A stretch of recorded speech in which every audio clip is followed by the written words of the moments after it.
El hecho elegido fue la batalla de la comunidad Zulú contra los británicos y boers, que querían hacer que esta comunidad indígena trabajara como esclavos en las plantaciones de azúcar, pero los Zulú se opusieron a estas obligaciones, tomando como inicio ese enfrentamiento, ubicado en África en la Navidad de 1497.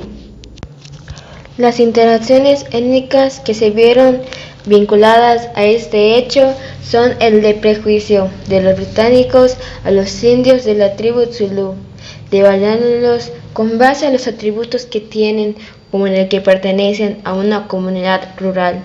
Y también en ese tiempo era muy visto ver la discriminación hacia las personas de raza negra, viendo así superiores a esta civilización por ser una comunidad más urbanizada, aunque también se querían enfrentar con los Zulú con miles de soldados, aunque los Zulú eran conformados por 8.000 millones de indios.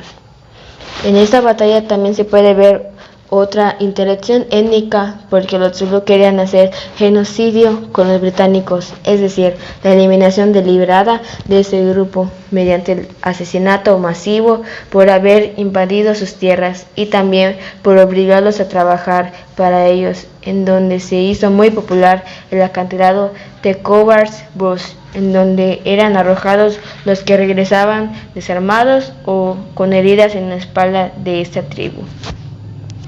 ¿Quiénes son los personajes población que interactúan? Los zulúes están organizados en comunidades patriarcales y polígamas. Se encuentran asentados principalmente en la provincia de KwaZulu-Natal, Sudáfrica, con pequeños grupos ubicados también en Mozambique, Zimbabue y Zambia, formado por 6 millones de personas, en lo cual constituye la etnia más extensa de Sudáfrica. Viven a la manera tradicional en clanes familiares. Cada miembro de la familia tiene su propia choza, incluyendo las distintas esposas del jefe del clan, que suelen darles hijos en abundancia. Los Zulú, de raza negra, conforman un reino bajo el mandato de un monarca, pero a su vez existen divisiones en clanes de su pueblo o umusi, cada uno bajo el mando de un jefe.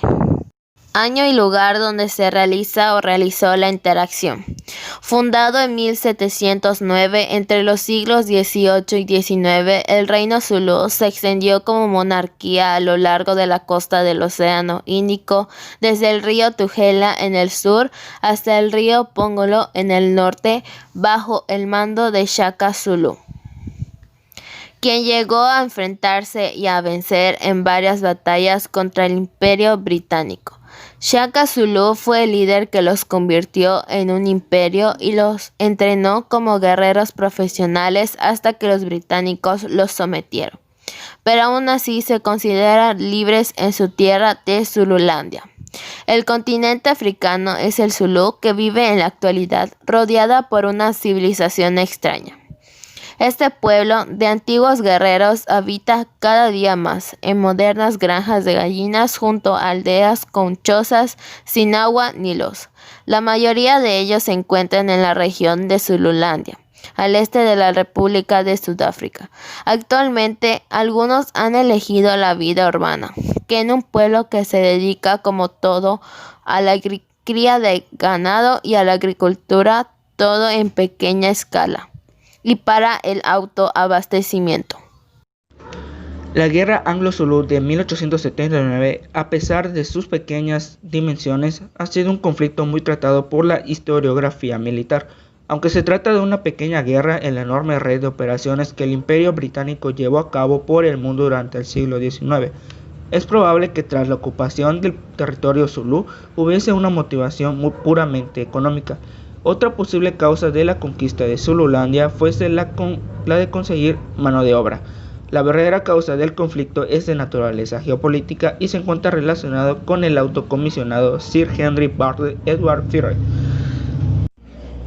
Fase 1. Todo comienza cuando el 11 de diciembre de 1878, el alto comisionado británico, encabezado por Henry Bearfield, presenta un ultimátum a los zulúes en el que ordena a Cetshwayo, rey de los zulúes, disolver el ejército zulú y todas las estructuras militares. El 12 de enero, los británicos entraron en territorio zulú desde Rocks Drift para iniciar la invasión. Debido a la sorpresa causada por tan repentino avance, los zulúes no empezaron a movilizarse hasta 5 días después. El primer enfrentamiento tiene lugar en Nyasane Drift, donde la victoria está asegurada debido a la superioridad armamentística de los británicos. El segundo y tercer enfrentamientos, que dieron lugar en Isandlwana y Rocks Drift, estas batallas han pasado a los anales de la historia, y más concretamente de la historia militar, como una de las mayores victorias de un ejército obsoleto frente a otro moderno y perfectamente perpetrado. Fase 2. El 31 de mayo se inicia una segunda invasión, en la que esta vez los británicos cambian su estrategia y engrosan las unidades, reduciendo sus columnas y aumentando los soldados en cada una. Fase 3. La última batalla sucede en Ulundi, la capital zulú, el 4 de julio de 1879. Esta batalla se inicia cuando los británicos envían a cruzar el río Mufolozi Blanco a la segunda división y a la columna volante, y los despliega formando un gran cuadrado frente a la residencia del rey en Ulundi. Las principales consecuencias para los zulúes fueron dos. En primer lugar, Cetshwayo fue derrocado, capturado y enviado al exilio en Ciudad del Cabo. Y en segundo lugar, la política de la confederación fue abandonada. El reino zulú se dividió en 13 reinos pequeños, fieles a la corona inglesa. Como ya sabemos, la guerra anglo-zulú enfrentó a los británicos y a los zulúes en 1879. Al principio, luego varias guerras, el rey zulú Cetshwayo, sabiendo que el ejército británico atacaría, procuró negociar un tratado de paz. Sin embargo, el británico Chelmsford no quería negociaciones y los ejércitos se encontraron en la batalla de Ulundi y las fuerzas de Cetshwayo fueron derrotadas. Después de esa batalla y con el ejército dispersado, la mayoría de los jefes zulúes se rindieron mientras Cetshwayo huía.